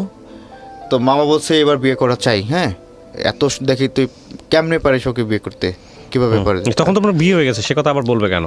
জি, পরে আমার বড় মামা আমাকে খুব ভালোবাসে, তো একটা ভাই না। পরে উনি কী করলো, আমাকে 10,000 টাকা পাঠাইলো। তারপর আমি ওই টাকা দিয়ে কোনো মতে একটু, এখন তো না পড়বো ছোটো কোনো কাজ করতে লজ্জা লাগে। পরে আপনার ইয়াতে ওই যে মাদার টেক আছে না, গাবতলি মাদার রোডে থেকে মাদার টেক, ওখানে আমার এক ছোটো ভাই ছিল। ওরে বললাম যে দেখ এখন তো বাঁচতে হবে আমার, কি করা যায়। পরে ওকে করলো ভাইয়া, আমি মানে আজকে এই ফার্স্ট টাইম আমি বলছি আমার জীবনের সবচেয়ে ছোটো কাজ এটা। আমি কী করলাম, ভ্যান গাড়িতে করে তরকারি বিক্রি করলাম ওই সময়টাতে। হ্যাঁ, ওইটা নিয়ে আস্তে আস্তে মানে হাতে টোসা পড়ে যেত। কখনো তো পরিশ্রমের কাজ আমি কখনো করিনি। এই যে আপনি হাজার হাজার টাকা কামাতেন প্রতিদিন, বলছেন 20,000 টাকা করে হ্যাঁ। থাকতো আপনার, এই টাকাগুলো কি করতেন? এই যে আপনার ক্যান্ডিগঞ্জে 6 কাঠা জায়গা নিয়েছিলাম। তো 6 কাঠা জায়গা তখন কি বিক্রি করে দিয়েছেন নাকি না আছে না তখনো? আছে, ওইটা আমি আচ্ছা। ধরে রাখছি যত কষ্ট হোক। তারপর ওইটা ভ্যান গাড়িতে তরকারি বিক্রি করতাম, দেখি যে ওখান থেকে ভালোই প্রফিট আসতেছে। তো আসার পর আস্তে আস্তে করে টাকাগুলো জমাইতাম। তো ইনভেস্ট সর্বোচ্চ 4,000 টাকা, 6,000 টাকা তো আছে এখনও। তো এইটা আবার মামা ওনারা খালি ফোন দিয়ে জিজ্ঞেস করে কি করতেছিস, কোথায়, হ্যাঁ। তো উনি কি করছে যে আমি ওই যে মামার কাছে এখন মিথ্যা কথা বলা শুরু করছি। পরে কি করছে যে আমি কি করি, হ্যাঁ, বা আমি কোথায় থাকতেছি। তো উনি কি করছে, সত্যি সত্যি ভাই আমার ফোন ট্র্যাক এনে দিছে। হ্যাঁ, ফোন ট্র্যাক এনে দিছে, দেওয়ার পরে আমি কোথায় যাচ্ছি, কার সঙ্গে কথা বলছি, সারাদিনে তো কল পাই না। কল যাই হোক, আমার ওয়াইফকে ঢাকায় নিয়ে আসলাম। এখন সে তো শিক্ষিত মেয়ে, হ্যাঁ। এখন আমি দেখতেছি তরকারি ভ্যান গাড়িতে বিক্রি করতেছি, তার এটা খুব ধরনের লেগে গেছে। আমার মাকে বলছে যে মা তোমার জামাই তো এখন এই ব্যাপার। তারপর পরে আমি বললাম যে তুমি এই জিনিসটা তোমরা তো কাজ ছোট দেখো, তুমি দেখছো যে আমার লাইফস্টাইল কীরকম ছিল আর এখনও লাইফস্টাইল কীরকম, আমি কীরকম চলছি, সব কিছু তুমি জানো। তাহলে এখন আমারটা বিপদ, এখন তো আমি চুরি করতে পারবো না, না পারবো ডাকাতি করতে, না পারবো চুরি করতে, কাজ করে খাচ্ছি, চুরিতে করে খাচ্ছি না। যাই হোক ভাই, সে এটা নিয়ে একটু একটু করে লাগলো। লাগার পরে আপনার কোনো কারণ নাই, এর ভিতরে আমার শাশুড়ি তো এমনি খুঁচাইতো ওকে, মানে সংসারের ভিতরে হুটটুন লাগাইতো। তারপর আমি কি করলাম, ও বললো তুমি বাড়িতে যাবো। আচ্ছা যাও। বাড়িতে গেল, যাওয়ার পরে দেখি যে কথা হয়তো টুকটাক। পরে দেখে একদিন ফোন দিয়ে কান্নাকাটি করতেছে যে মা তো এগুলো করতে চাচ্ছে, তা কি। আমি বললাম যে সেটা তোমার ব্যক্তিগত ব্যাপার, সেটা আমি কিছু বলবো না, এটা রিসেন্টলি ঘটনা 18-র দিকে। ওকে। পরে আমার হঠাৎ করে একদিন দেখি ডিভোর্স লেটার পাঠিয়ে দিছে। বিয়ের কয়দিন পরের ঘটনা এটা? এটা হচ্ছে বিয়ের 3.5 বছর। 3.5 বছর পরে। আচ্ছা, তারপর পাঠিয়ে দিছে। তা আমি ওটা অ্যাকসেপ্ট করিনি। ওইটা পাঠিয়ে দেওয়ার পরে এখন অ্যাকসেপ্ট না করলেও তো 3 মাস পরে ওইটা থাকবে না, কোনো সম্পর্ক বিচ্ছিন্ন হয়ে যাবে, মেয়ের পক্ষ থেকে হয়ে যাবে। যাই হোক, ওটা গেল, বাড়িতে গেলাম ভাইয়া। যাওয়ার পরে আমি ওদের বাড়িতে গেলাম, কথাবার্তা দেখি যে আমাকে ব্যাপক ধরনের অপমান। আচ্ছা, আমি চিন্তা করতে পারিনি যে পুলিশ আমাকে দেখলে সালাম দেয়, মানুষ ওর এলাকার লোকজন দেখলে আমাকে সালাম দেয় বা আমাকে সম্মান করে। সালাম তো বড় কথা না, মানুষের ব্যবহার হচ্ছে পরিচয়, সবাই খুব রেসপেক্ট করে। তোর বাড়ির চাচি বা আর যারা ছিল, ও আমি দেখলাম ও শুয়ে আছে, আমার ওয়াইফ। হ্যাঁ, আমি যে গেছি ওখানে কোনো রেসপন্সই নাই ওর, যে আমি ওখানে, ওর হাজব্যান্ড এখানে, এত বছর সংসার করলাম একসঙ্গে, এতদিন আমি নিজেরা তোকে খাওয়াই দিতাম এক সময়। ওকেও খুব মানে ওর প্রতি আমার খুব একটা মায়া হয়ে গেছিলো, মানে 2 মায়া জড়াই গেছিলাম এমন একটা। যাই হোক, ব্যাপক ধরনের ভাই। আমার শ্বশুর আরেকদিকে ছিল, আমার শাশুড়ি, আমার শালা যে আর কি এই পাখি মেরে আমাকে খাওয়াইতো, সেই শালা বলতে তুই মুই করে আবি দিবি, ভ্যানালা তরকারিওয়ালা, হ্যাঁ, এইসব করে মানে ব্যাপক ধরনের একটাই করে। রাগ হয়ে ভাইয়া কী করলাম, আমি সহ্য করতে পারলাম না। পরে আমি কি করলাম, পরে 3 পাতা ওষুধ খাইলাম। সুইসাইড করবেন? হ্যাঁ, খায় ভাইয়া পুরা ঘুমাইছি আমি, কেউ কিছু বলি না। আমার একটা ফ্রেন্ড ছিল রানা, আর একটা বান্ধবী ছিল, ওরে বললাম যে আমি যদি মরি, হ্যাঁ, আমার মরাতে কারোর কোনো দায়ী নেই, আর যদি কোনো কিছু তোদের কাছে, তোদের সাথে সারা জীবন, আর আমার মামা খালারে বলিস, তাদের সাথে বেয়াদবি করে থাকলে মাফ করে দিতে বলিস। খাইলাম ভাইয়া। খাওয়ার পরে আমি ইয়াতে চলে গেছি, মানে খাইছি হচ্ছে বাড়িতে বসে না, আমাদের এলাকায় একটা পার্ক আছে গোপালগঞ্জে, আপনার ইকো পার্ক। ওইখানে খুব সুন্দর একটা পরিবেশ করা, ওইখানে আমার পরিচিত জায়গা। আমি বিভিন্ন সময় গেলে ওখানেই ঘুরে আসি, আমি নিজের লোক ওখানে। পরে ওইখানে বসে খাইলাম। খাওয়ার পরে এর ভিতরে আমার দাদা ছিল একটা, প্রকাশ দা, উনিও আমার সঙ্গে ছিল, কিন্তু উনি সঙ্গে থেকে আমার টের পায় না, বুঝে নাই। পরে দেখতেছে আমার মুখ থেকে নালা বেরোচ্ছে, উনার বললো আর কি। পরে উনি এটা বুঝে উনি সাথে সাথে কী করলো, আমার গায়ে প্রচুর পরিমাণ আঘাত দিতে থাকলো, যাতে আমি সেন্সলেস না হই বা ব্লাডে কাজ করে, এরকমভাবে আমার পায়ের তারায় পিটাইতে থাকলো, এটা করতে থাকলো। পরে আপনার তেঁতুল গোলায় আমাকে নাকি খাওয়াইছে, তারপরে আরও যত ধরনের টক ছিল। পরে যে আরেকটা স্যালাইন নাকি কি বলে, ওই স্যালাইনটা দিছে। দেওয়ার পরে আমার বাড়ির সবাইকে খবর দিছে, তারা চলে আসছে পুরো গাড়িটা নিয়ে। একেবারে মনে করে যে এত মানুষ আমি দেখিনি।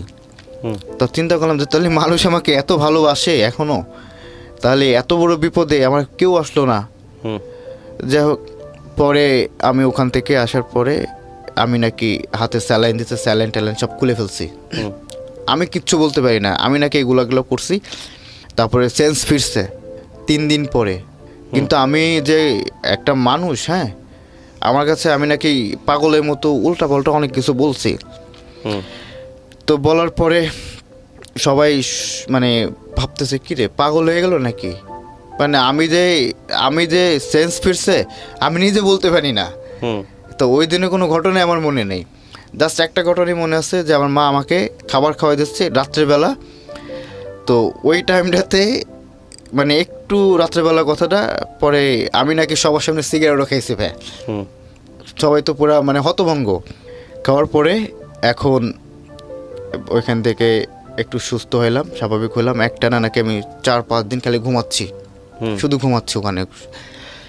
যাই হোক, স্বাভাবিক হইলাম। হওয়ার পরে আমি ঢাকা চলে আসলাম।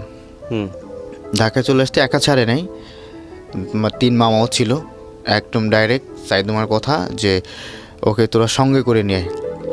তো চলে আসলাম। চলে এসে আস্তে আস্তে করে সেই সাবেক জায়গায় মামা ঠিকঠাক করে দিল। তো বললো যে জীবনে কষ্ট কি জিনিস, জীবনে যে এত টাকা উড়াইছিস, এইখানে গেছিস এইখানে গেছিস, টাকা মনে করে সবসময় লাখ টাকা পকেটে নিয়ে ঘুরে বেড়াচ্ছিস, টাকার মানে মজাটা কি বুঝছিস? তো মামা আমাকে ধরে ধরে পুরা মানে কান্না করে দিল সবার সামনে। আমার 3 মামাও ছিল, উনি কিন্তু আমার আপন মামা না। কান্না করে দিল, আমিও কান্না করলাম। কান্না করার পরে বললো যে যা শুরু কর, আবার আগের মতো ব্যবসা শুরু কর, কিন্তু এবার আমি যা বলবো সেই অনুযায়ী চলতে হবে, আমার বাইরে যেতে পারবে না তুমি। যাই হোক, ওনার কথা মতো এখন পর্যন্ত। ডিভোর্স হয়েছে আপনার কত সালে? ডিভোর্স হচ্ছে আপনার এই যে 19 সাল প্রথম দিকে। এরপরে কি আপনার আগের যে সম্পর্ক ছিল যে মেয়েটি, তার সঙ্গে আপনার কথা হয়েছে বা সে কি এসছে, সে কি জানে আপনার জীবন সম্পর্কে? সে জানছে, সে নাকি আমার খবর নিচ্ছে আরেকজনের কাছ থেকে, ওই মেয়েটার কাছ থেকে, যে আমি নাকি বিয়ে করছি।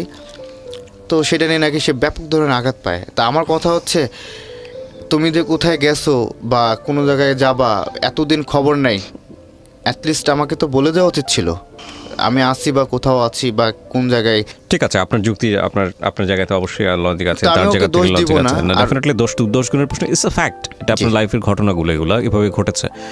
তো এই ঘটনাগুলো আপনি বর্তমানে কি করছেন? এখনো কি রেন্টে কারের বিজনেস করছেন? এখন ভাই আমি একটা গাড়ি কিনছি, একটা ওইটাও পলিটিক্যাল থেকে একটা টাকা আসছে, ওইটার থেকে কিনছি। আপনার নাম আছে এই ক্যারাভ্যান নিশানের 15 সিটের হাইক্স, ওইটা এখন ভাড়া চলতেছে। ওটা দিয়ে বিজনেস করে চালাচ্ছেন? হ্যাঁ, আইলোতে চলছে। আর একটা গাড়ি কিনছি আপনার ব্যাংক লোন, সেটা হচ্ছে আপনার এই যে নিটল টাটা 7 টনি গাড়ি, আপনার এই যে আইসারের ট্রাক মতন আর কি, খোলা গাড়িটা। আচ্ছা, তো আমি আপনাকে কয়েকটা কোশ্চেন করি। প্রথম কোশ্চেন হচ্ছে, গল্পটা বললেন কেন? বলার কারণটা হচ্ছে কি, ছোটোবেলা থেকে একজনের কাছে বড়, তো একটা ছেলে যদি সে কষ্ট করে বা সে যদি সৎভাবে থাকে, অবশ্যই তার ভালো একটা কিছু হবে।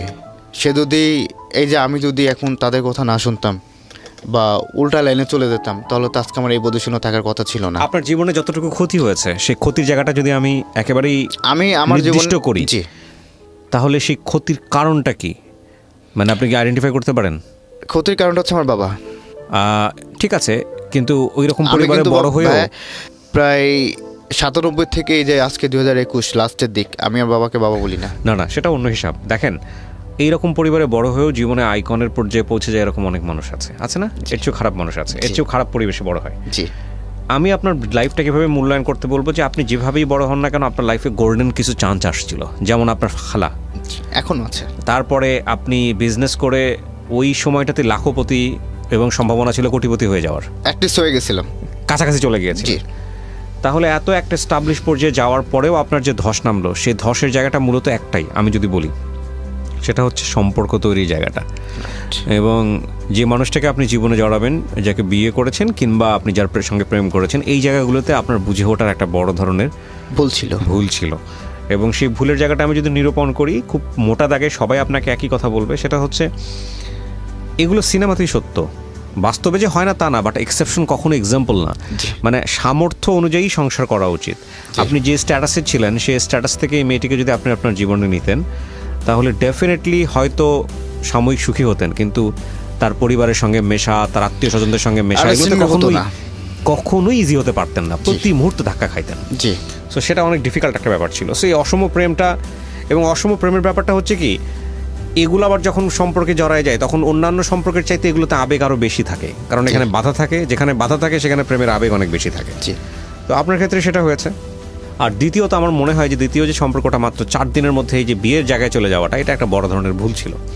তো এখন কি পরবর্তীতে এরকম ভুল করার সম্ভাবনা আছে নাকি কি চিন্তা ভাবনা করছেন? এখন আর সেরকম কিছু নেই। এখন একটাই আল্লাহর কাছে চাই, আমার এর ভিতরে সুইসাইড করার চেষ্টা করলাম, ওই যে বললাম।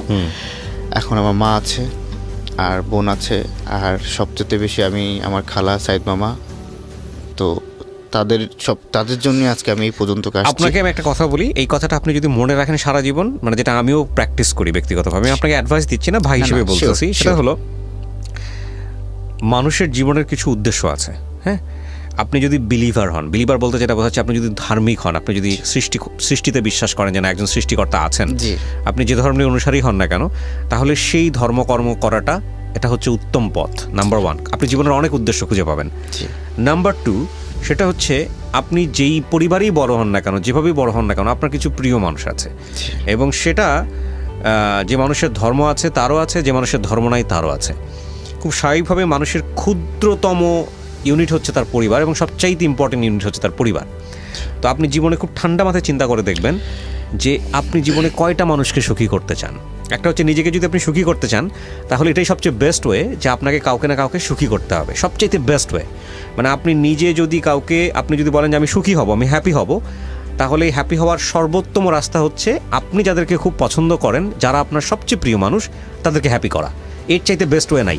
হ্যাঁ, তাহলে আপনাকে চোখ বন্ধ করে চিন্তা করতে হবে আপনার জীবনের সবচেয়ে গুরুত্বপূর্ণ মানুষ কারা। সেটা হতে পারে আপনার মা, সেটা হতে পারে আপনার খালা, সেটা হতে পারে আপনার ছোট বোন। হ্যাঁ, এই যে মানুষগুলো, সেগুলোকে আইডেন্টিফাই করতে হবে। আইডেন্টিফাই করে আপনার জীবনের লক্ষ্যটা ঠিক করতে হবে যে এই মানুষগুলো কি করলে, এই মানুষগুলোর জন্য কি করলে এই মানুষগুলো খুশি হবে। আমি কি বুঝাতে পারছি আপনাকে? তখন আপনি ওই কাজগুলো করবেন। হ্যাঁ, দেখবেন জীবনটা অনেক অনেক বেশি সহজ হয়ে গেছে। এই মানুষগুলো কি করলে অখুশি হবে, এই মানুষগুলো কি করলে খুশি হবে, মেক দেম হ্যাপি, তাদেরকে আপনি হ্যাপি করেন, আপনি দেখবেন অটোমেটিক্যালি আপনিও অনেক বেশি সুখী হয়ে গেছেন। ঠিক আছে?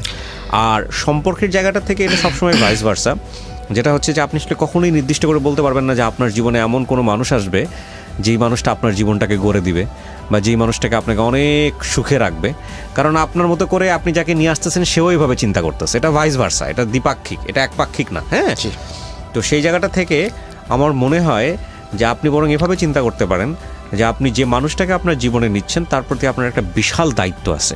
আপনি তাকে হ্যাপি করার চেষ্টা করবেন, শুধু এক্সপেক্ট করবেন সৃষ্টিকর্তার কাছে, আল্লাহ আমি যে তাকে হ্যাপি করার চেষ্টা করছি সেটা যেন সে বোঝে। তাহলে তার ভিতরে মানবিকতার গুণ থাকলে সেও একসময় আপনাকে হ্যাপি করার চেষ্টা করবে। সো পুরো জীবনটাই আসলে কাউকে না কাউকে হ্যাপি করার চেষ্টা, এবং আপনি যদি হ্যাপি করতে পারেন ডেফিনেটলি আপনি হ্যাপি হবেন। এই হচ্ছে বিষয় আর কি। হ্যাঁ, তার ভিতরে একটা কথা বলি ভাই, ওই যে আমার গার্লফ্রেন্ডের, ও যখন বাইরে, হ্যাঁ, ওর মা তখন একটা বিয়ে করে ফেলছে। সেটা করুক, ওদের ব্যক্তিগত বিষয়ে আমরা না যাই। আমি একটা জিনিস আপনাকে সবসময় বলি, আমাদের জীবনটা একটা মহাসমুদ্রের মধ্যে। জি, অনেক বিষয় আছে, অনেক বিষয়। আপনি এত বিষয় নিতে পারবেন না, এত বিষয় নিয়ে আপনি চিন্তাও করতে পারবেন না। হ্যাঁ, তো আপনাকে ঠিক করতে হবে যখন আপনি অনেক বেশি ইনডিসিশনে ভুগতেছেন, অনেক বেশি ফ্রাস্ট্রেট, যেহেতু আপনার সুইসাইড করার মতো ঘটনাও ঘটছে, তখন আপনাকে চিন্তা করতে হবে যে এই জীবনটা তো আসলে খুব ক্ষণিক সময়ের। সেদিন একটা ফেসবুকে একটা পোস্ট পড়ছিলাম, খুব আমার ফ্রেন্ড সার্কেলের কেউ একজন লিখেছে যে একটা মানুষ মরে যাওয়ার পরে যখন কবরে চলে যায় তখন ওই দেহের পচনের কিছু সিস্টেম আছে। একদিনে কোনটা কোনটা পচে যায়, দ্বিতীয় দিনে কোনটা পচে, তৃতীয় দিনে কোন পোকা খেয়ে ফেলে, চতুর্থ দিনে কি হয়, পঞ্চম দিনে কি হয়। তো হাড্ডিতে যেতে যেতে মানুষের 6 মাস 1 বছরের মধ্যে হাড্ডি ঠাড্ডি সব মিশে যায় মাটির সঙ্গে, মিশে যায় একদম। তাহলে এই মানুষের এত গর্বের কি আছে? তো আমরা খুব লিমিটেড, এবং এটা সবার জন্য সত্য, যে বিলিভার তার জন্য সত্য, যে আল্লাহ মানে না তার জন্য সত্য, যে সৃষ্টিকর্তা মানে না তার জন্য সত্য, সবার জন্য সত্য। মরতে হবে, প্রাণ মানে আপনাকে যেতেই হবে। যেহেতু আল্লাহর সৃষ্টি আমরা। হ্যাঁ, তো তাহলে আপনি দেখেন এই খুব স্বল্প সময়ের জন্য আপনি আসছেন, তাই না? জি। এই স্বল্প সময়টা যদি আপনি যেভাবেই চিন্তা করেন, life is one kind of game, life is one kind of, আপনি আপনার জায়গা থেকে যেভাবেই চিন্তা করেন না কেন, আপনি যদি সেটা অ্যাচিভ করতে না পারেন, আপনি যদি ইবাদতের জায়গা থেকে চিন্তা করেন, আপনি যদি মানুষকে হ্যাপি করার জায়গা থেকে চিন্তা করেন, সেটা যদি না করে আপনার যদি খালি মনে হলো যে আমি শুধু সন্ধান করে গেলাম, স্ক্যাটার্ড হয়ে গেলাম এবং জীবনে কিছুই করতে পারলাম না, এটা কিছুই না। তাহলে লাইফটা কিন্তু আসলে অপচয় হলো। জি। এবং পৃথিবীর সবচেয়ে বড় অপচয় হচ্ছে কোনো জীবনের অপচয়। হ্যাঁ, সো জীবন অপচয় করা উচিত না। আপনি যেই পড়াশোনা করেন, যেটাই কিছু করেন না, কোনো ক্লাস 8 পর্যন্ত পড়েছেন, অনেকে ক্লাস 8 পর্যন্ত পড়েনি, অনেকে বিদ্যালয়ে পর্যন্ত যায় না, যায়নি। তারপরেও তারা উদাহরণ সৃষ্টি করার মতো মানুষ হয়েছে। তো সেই জায়গা থেকে ভাই আপনি আসছেন এখানে, আপনাকে আমি একদিন ঘুরাই দিয়েছিলাম, কারণ আমি ওই দিন নিতে পারি না স্টোরিটা, আই ওয়াজ সো টায়ার্ড। তো সেই জায়গাটা থেকে আমি আপনাকে বলবো যে ওই ছোটবেলায় আমরা পড়েছি, জন্ম হোক যতটা কর্ম হোক ভালো, যেখানেই জন্ম হোক না কেন কাজটা ভালো হোক।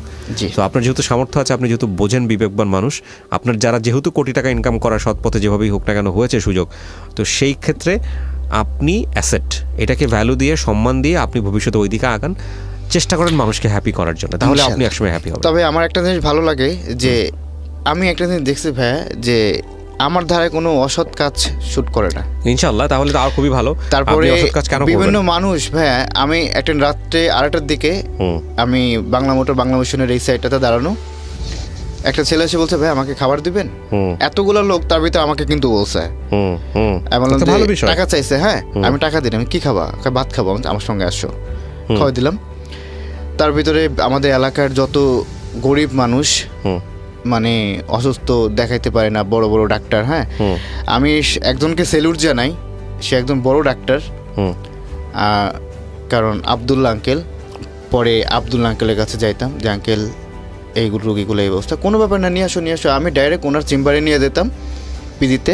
আলহামদুলিল্লাহ, ভালো কাজ করতেছেন, আরো করতে থাকবেন, এগুলো বেশি বেশি করবেন। আপনার সচিবালয়ের সামনে একটা ছেলে আছে, দোকানদার, চার দোকানদার, বলতেছে ভাই আমার ওয়াইফের এরকম এরকম সমস্যা, আমি শনিবার নিয়ে যাবো, আমি শনিবার আগে সময় পাবো না, শনিবার সকাল 7টার দিকে থাকো পিজিতে, আমি 8টার দিকে চলে যাবো। ডু ফর দিস, মানে আপনি এটা করতে থাকবেন, যত বেশি করবেন তত বেশি নিজের ভালো লাগবে, আর এগুলো আসলে আল্লাহকে হ্যাপি করার জন্য করবেন, কাউকে হ্যাপি করানোর দরকার নেই। আমি কাউকে বলি না, আমি লকডাউনের ভিতরে এই যে 21 দিনের লকডাউন ছিল, স্টেডিয়ামে ওখানে আমার দোকান আছে, লোক দিয়ে করাই, ওখান থেকে 18,000 টাকা মাসে পাই আমি ভাড়া।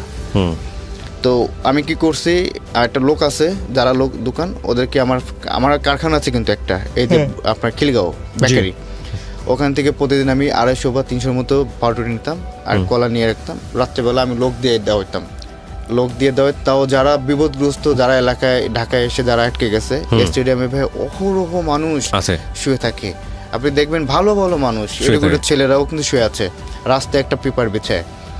পরে ওদেরকে লিস্ট করলাম যে কারা কারা আসছে এরকমভাবে, পরে আমি বন্ধনের সাথে কথা বললাম বা সদস্যের সাথে কথা বললাম যে এনাদেরকে পাঠানোর ব্যবস্থা করে দেন, যা খরচ হচ্ছে আমি দিচ্ছি, আপনি প্র্যাকটিক্যালি এটা নিতে পারেন, সমস্যা নেই। তো ওখানে এভাবে আমি প্রায় 21টা দিন এভাবে ওদের সাথে ছিলাম, রাতে না ঘুমায়। তারপর হচ্ছে রিসেন্টলি আবার থানায় বলেন, হসপিটালে বলেন, যেখানে বলেন, আমাকে সারা রাত সারাদিন মানুষ পাবে।